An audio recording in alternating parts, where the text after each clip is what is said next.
Dr. Hunter S. Thompson once said, when the going gets weird, the weird turn pro.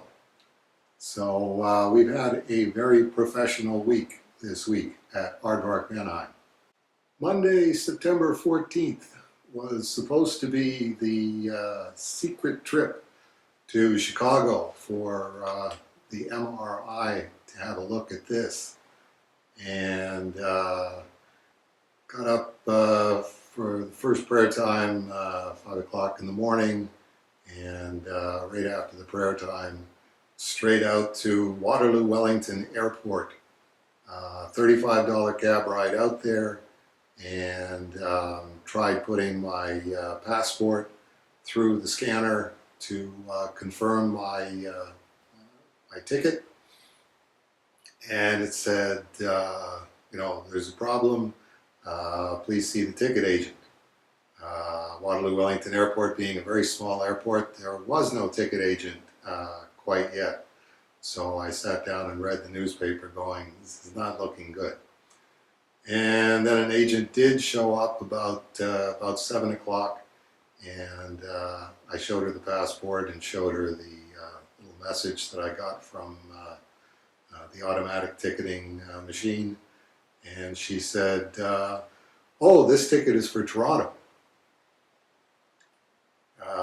Toronto O'Hare, not Waterloo Wellington to O'Hare, which is really, really strange because when I was booking the ticket on the phone, the fellow that I was talking to, I said, this is Waterloo Wellington, and he started booking it through Waterloo, Iowa. Natural mistake. If you're in the United States, the Waterloo that you're going to know is the one in Iowa. And I said, no, this is Waterloo Wellington in Kitchener, Ontario, Canada, with the call letters YKF. And he punched in the letters YKF and went, oh, okay. And then told me what flights were available, 6:45 and 8:15. And when they got into O'Hare. So $35 cab ride back downtown, and phoned American Airlines to explain what had happened. And they told me that the charge on the ticket had never gone through. And it's like, that's odd. Then why did I have a confirmation number for the ticket? Anyway, to make a long story only a little less long, I'm working on rebooking the ticket and rebooking the office visit, but down by $70 in cab fares and $191 US for the missed doctor's appointment. What else? Oh, Mr. J, our very beneficent donor, who is going to be donating his entire $500,000, $400,000 estate to the Cerebus Trust, just lost $50,000 on the stock market. Speaking with Mr. J on the phone the other day, I think partly to take his mind off of his $50,000 troubles, he suggested, do you think maybe God doesn't want you to go to Chicago? And yeah, I could definitely allow for that possibility, and it definitely crossed my mind more than once. And actually, that reminded me of another weird thing that happened this week. Saturday night, which was my last night in Kitchener as far as I knew, before observing a Sabbath for 24 hours on Sunday, I went to meet Sandy Patwell at the Walper Hotel for coffee after having fasted all day, and said that I'd meet him at 9:30. Last prayer was about 9 o'clock. And getting my mind psyched for being out in the big bad world, where it becomes more difficult to keep in mind prayer times. I was carrying my travel alarm, my little travel alarm that I bought basically for going to visit Mike and Erica K and the kids, and keeping track of my prayer times and setting the travel alarm for my first prayer in the morning.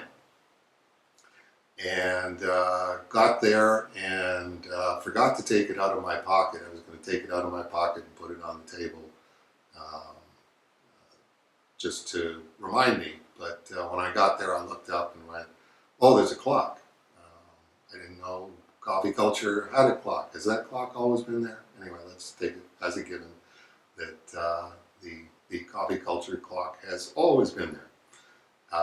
So I didn't take the clock out of my pocket, and then I got home about 11 o'clock, so 1 hour to go until the Sabbath is going to start, which gives me time to vacuum the carpet in my bedroom, where particularly the section where I pray, and pulled the clock out of the pocket and looked at it, and the clock had stopped at 9:30, the time that I met Sandy.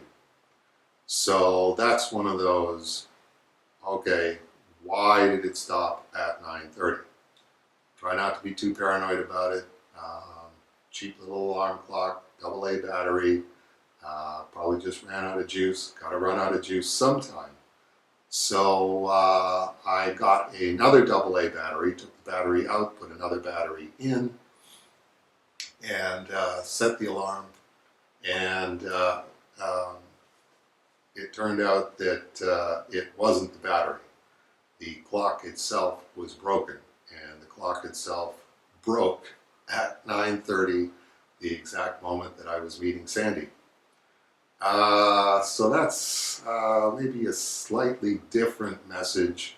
I was looking at it going, okay, that could very well be time is up, which when you're contemplating getting on an aircraft early Monday morning and you're going to be observing 24 hours of Sabbath and you're 2.5 hours away from that, that's when you start thinking, okay, is big time up?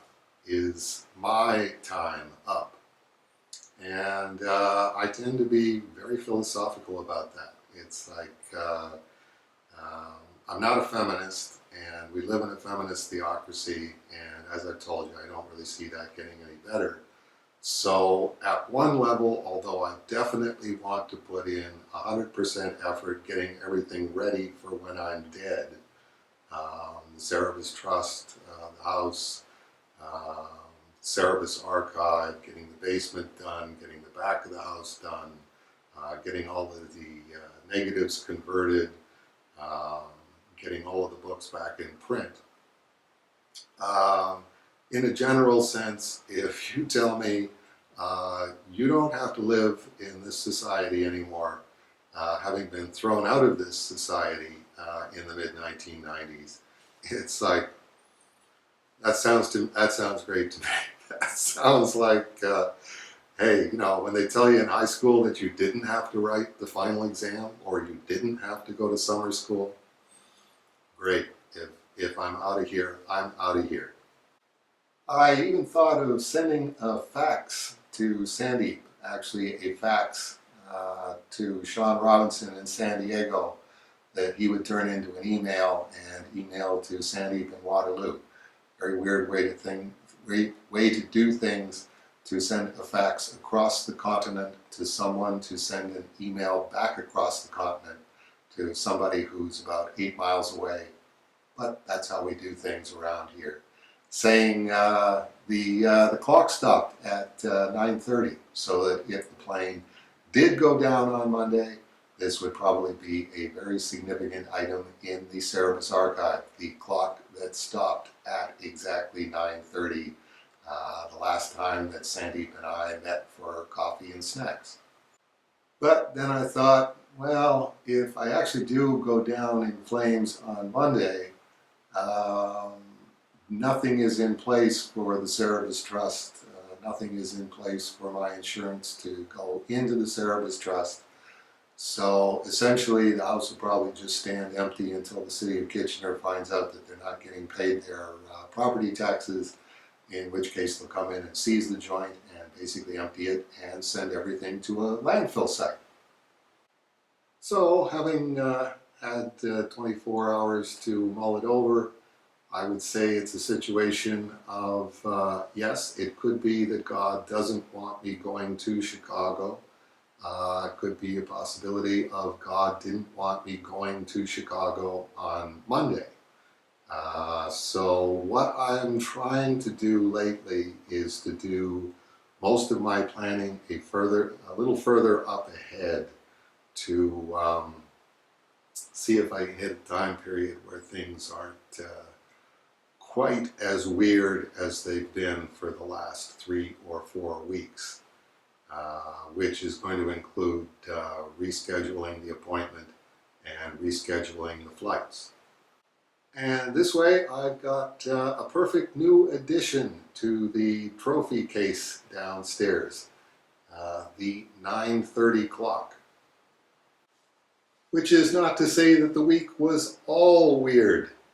There was also the very good news that I was able to finish the last things that I had to do on Cerebus Archive number 3, which was personalizing the free bonus prints for the people who were first-time buyers or were referred by a first-time buyer. Don Van H. here in town. Yes, actually a Kitchener person. Almost as surprising, Becky W. Always a pleasant surprise anytime that we have a female name on the list. Alex K., Paul M., Greg G., Costas C., Paul H. J. O. L., Christopher M., James S., Jeffrey T., Jason, Mitch B., Mike S., Fred H., and Chris C. And that was one of those, I had to stretch that out over a couple of days because that's fine-tuned lettering, and that's what tends to really bother the wrist. But they are all done, and as of today, which as you're watching this will be on Friday, the first batches of Cerebus Archive number 3 will be winging their way by FedEx or by Canada Post, USPS, and to the United Kingdom and Australia and various points around Europe, starting the end of this week and hoping to wrap that up next week, which means we're getting very close to Cerebus Archive number 4. So it's time for me to go and think of what I'm going to do for the video for Cerebus Archive number 4, and get a start on that. Thanks very much for watching the weekly update. God willing, we'll see a bunch of you next week.